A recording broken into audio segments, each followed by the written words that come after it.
Olá, a partir de agora você acompanha o Justiça e Trabalho, um programa do Tribunal Regional do Trabalho do Rio Grande do Norte. E nesta edição, você vê que o Tribunal Regional do Trabalho Potiguar condenou as lojas americanas ao pagamento de 3 milhões de reais. Na entrevista, eu converso com Felipe Augusto Leite, presidente eleito da Federação Nacional dos Atletas Profissionais de Futebol. E no Profissão Artista, a cantora Lísia Condé nos fala sobre sua trajetória com a música e ao final entoa uma bela canção. E logo em seguida, o Justiça e Trabalho está no ar. TRT mantém condenação de 3 milhões às lojas americanas. As unidades das lojas americanas em Natal RN terão que cumprir uma série de obrigações trabalhistas determinadas pelo Tribunal Regional do Trabalho do Rio Grande do Norte. A decisão é resultado da ação interposta pelo Ministério Público do Trabalho e impõe novas obrigações à empresa, mantendo a condenação inicial por danos morais coletivos no valor de 3 milhões de reais pela prática de infrações como desvio de função e não concessão de intervalo interjornada aos seus funcionários. A decisão é da segunda turma de julgamentos do TRT Potiguar. Em decisão unânime, os desembargadores deferiram uma lista de medidas requeridas pelo MPT, dentre elas a obrigatoriedade da empresa regularizar os intervalos intra- e interjornada, não adotar jornada de trabalho móvel e inserir nos contratos de trabalho a denominação correta da ocupação exercida pelos empregados. A partir de agora, a empresa não pode utilizar a função genérica de auxiliar de loja, que não consta na Classificação Brasileira de Ocupações, a CBO. A Procuradora Regional do Trabalho, Ileana Neiva, autora da ação, explica o processo. Após recebermos denúncia de desvio de função na empresa, requisitamos fiscalização ao Ministério do Trabalho e Emprego. Os auditores fiscais foram até a empresa e verificaram que a empresa insere nos contratos de trabalho uma denominação específica da função. Criaram uma função de auxiliar de loja. E essa função não tem correspondência com nenhuma função da Classificação Brasileira de Ocupações, CBO. A empresa se defendeu alegando que a CBO não é obrigatória. Ocorre, como bem disse o tribunal no acórdão, essa classificação é obrigatória porque não é possível a empresa se comunicar com o Ministério do Trabalho se não utilizá-la. Então, as portarias, as normas que definem as comunicações ao CAGED, que é o Cadastro Nacional de Empregados e Desempregados, e a RAIS, que é a Relação de Informações Sociais, essas comunicações ao Ministério do Trabalho, essa forma que é obrigatória às empresas de demonstrarem ao Ministério do Trabalho a admissão e demissão de empregados e que tipo de empregados, em que funções estão admitindo, essas relações e esses cadastros, eles são alimentados com dados da CBO. Então, o que é que nós verificamos? As lojas americanas inserem no contrato a função de auxiliar de loja, mas, quando tem que preencher o CAGED e a RAIS, usam a Classificação Brasileira de Ocupações, a CBO. Ela destaca as irregularidades cometidas pela empresa.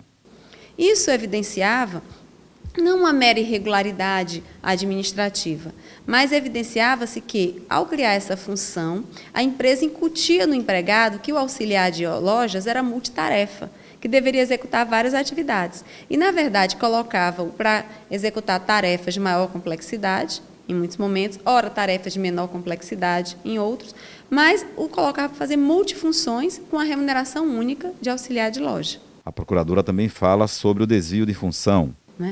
Em alguns momentos, nós verificamos também que, aos sábados, quando havia maior movimento, a empresa exigia, inclusive do auxiliar administrativo, que é uma atividade prevista também na CBO, atividades que não são próprias do auxiliar administrativo.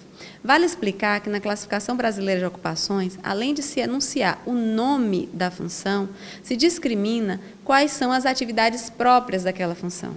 Assim, o auxiliar administrativo vai executar serviços relacionados a escritório, a contabilidade da empresa, embora ele não seja um contador, ele vai auxiliar o contador da empresa, ele vai auxiliar o departamento de recursos humanos, ele executa tarefas próprias de um auxiliar administrativo.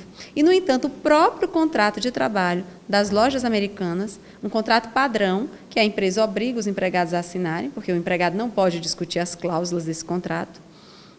No contrato está previsto que, aos sábados, o auxiliar administrativo poderá trabalhar como operador de caixa, como repositor de mercadorias, como vendedor. Então, o desvio de função estava institucionalizado nas lojas Americanas, inclusive previsto no contrato de trabalho. Essa previsão no contrato de trabalho ele representa um verdadeiro bloqueio para o trabalhador ter consciência dos seus direitos, porque ele pensa, está no contrato, eu tenho realmente, sendo auxiliar administrativo, que trabalhar como repositor de estoque, que ir para o caixa quando for solicitado, porque está no meu contrato. O trabalhador, assim como o cidadão médio, que não tem conhecimento da área jurídica, não sabe que esse tipo de cláusula é abusiva, né? Que essa cláusula institucionaliza o desvio de função e que ele não é obrigado a trabalhar em desvio de função. Por isso é que nós pedimos ao tribunal a exclusão da cláusula que institucionaliza o desvio de função. Sobre a jornada de trabalho, a procuradora explica.